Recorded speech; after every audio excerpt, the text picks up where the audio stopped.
Hello everyone, ఈ year అయితే ఇది last day and December 31st, 2025 మీ అందరూ అయితే ఎలా సెలబ్రేట్ చేసుకుంటున్నారో చెప్పండి. అండ్ మేమైతే ఈ రోజు ఖుషిని స్కూల్లో డ్రాప్ చేయడానికి అయితే వెళ్తున్నాను. నేను December 31st ఈ రోజు వెన్స్డే కదా, సో నేనైతే మర్చిపోయాను. ట్యూస్డే అనుకుని ఖుషికి అయితే ఈ యూనిఫామ్ వేసేసాను. ఆటో దిగ్గానే వాళ్ళ ఫ్రెండ్స్ ని చూసి, మమ్మీ ఈ రోజు ఈ డ్రెస్ కాదు వేరే డ్రెస్ వేయాల్సిందో, స్పోర్ట్స్ డ్రెస్ వేయాలి, ఈ డ్రెస్ వేస్తున్నాడు, ఇంటికి వెళ్ళి ఎక్స్చేంజ్ చేసి మళ్ళీ నేను స్కూల్లో డ్రాప్ చేయని అన్నాడు. నేనైతే లోపలికి వెళ్ళి టీచర్ తో చెప్పాను ఇది రీజన్ అని, మర్చిపోయానని చెప్పాను. టీచర్ అయితే యాక్సెప్ట్ చేశారు, కానీ మా ఖుషి అయితే అసలు యాక్సెప్ట్ చేయలేదు. అక్కడ నేను సంతోషపడాల్సిన విషయం ఏంటంటే, మమ్మీ ఇంటికి తీసుకెళ్లి డ్రెస్ చేంజ్ చేసి మళ్ళీ స్కూల్లో డ్రాప్ చేయని అన్నాడు, కానీ నేనైతే స్కూల్ కి వెళ్ళాను అని ఏడవలేదు. నాకైతే చాలా హ్యాపీ ఆ మాట అనలేనందుకు. ఎప్పుడు కూడా స్కూల్ మానుతాను అని అన్నాడు. స్కూల్ మానిపించిన రోజు కూడా ఎందుకు మానిపించు అని రివర్స్ నన్ను అడిగితాడు, కానీ ఎప్పుడు కూడా స్కూల్ మానేస్తాను ఇప్పటి వరకు అనలేదు. ఇంకా ఈవినింగ్ ట్యూషన్ కి వెళ్ళడానికి అయితే చాలా ఏడుస్తాడు. ట్యూషన్ వద్దు, ఇంట్లో కూర్చొని చదువుకుంటా అంటాడు, కానీ ట్యూషన్ కూడా పంపిస్తాం.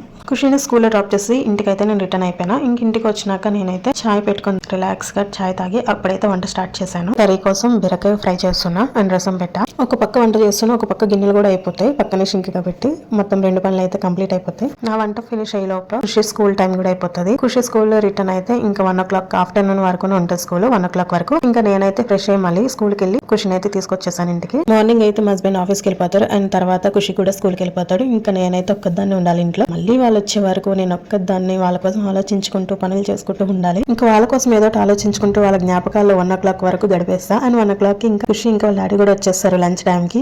వాళ్ళు లంచ్ అయిపోయాక మళ్ళీ హస్బెండ్ అయితే ఆఫీస్కి వెళ్ళిపోతారు. ఇంకా లంచ్ అయిపోయాక ఖుషిని అయితే 2 o'clock కి 2:30 కల్లా పడుకోబెట్టేస్తా. ఎందుకంటే మళ్ళీ 4:30 కి ఖుషికి ట్యూషన్ ఉంటుంది. అండ్ ఖుషి అయితే ఇంకా ట్యూషన్ కి వెళ్ళిపోతాడు 4:35 కల్లా. ఇంక ఈవినింగ్ అయ్యేసరికి నేనైతే దేవుడికి ఇలా ధూపం అయితే వేసేస్తాను. అండ్ లాస్ట్ లో అయితే ఇల్లంతా ఒకసారి ధూపం వేసుకుంటాను ఈవినింగ్ టైంలో.